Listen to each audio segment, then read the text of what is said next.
Running a family-owned business is kind of a special thing. You know, you're not really on the clock. This is what we do. My name is Max Herman. I'm part of H&H Antique here in La Crescenta, California, where we build early Ford flathead motors. My father started this shop back in 1970. So we've been here 50 plus years now. I myself have been here about 25, working with my dad hand in hand. My father's still here every day with us, and now I actually have my son working with us too.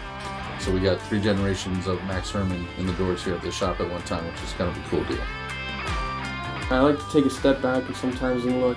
It's a really rare thing to do, you know. Nobody has like a family business where you got your grandfather, your father, and also your uncle like working in the same shop. It's a lot more fun. I also have my other daughter help me out too. She comes in, does the books, she like runs parts for us, she answers the phone. There's not a lot of shops like this around the country. We come to work, we build motors, we have fun, we go racing. It's kind of a lifestyle for us. So Marvel and H&H kind of have the same thing going on. Marvel has stuck with the same formula of the brand for decades, and that's carried them on 100 years.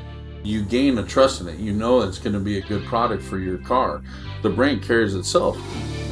There's a lot of things that are being flash in the pan. You know, 6 months later it's not on the shelf anymore, but Marvel Mystery Oil has been on that shelf for 100 years solid. Guys will run their cars and then they'll shut them off. They won't run them for 6 months or something, and the Marvel will help sustain the gas in there, and without it, it will become sticky. They'll end up sticking valves or a ring or something like that. A lot has changed in the last 50 years from when my dad started, and even from the last 25 years from when I started. This Marvel product definitely factors in older style engine stuff. It adds a great lubricity to the oil, and also in the gasoline side these days, which is huge with these cars because there's so much alcohol in the gas these days, it makes it very dry.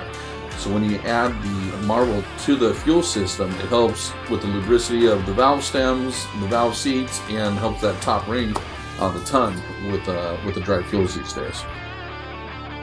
I thought a synthetic version of Marvel was a good idea because a lot of these cars today are running on synthetic stuff. With the synthetics oils these days, you have to have a synthetic blend to go into it as far as an oil additive.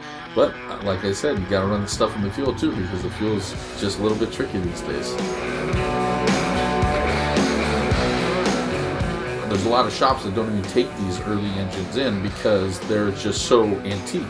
You have to be perfect in engine building. There's no sidestepping anything. You have to be right on your numbers, your bore sizes have to be right, your clearances have to be right, or that motor fails.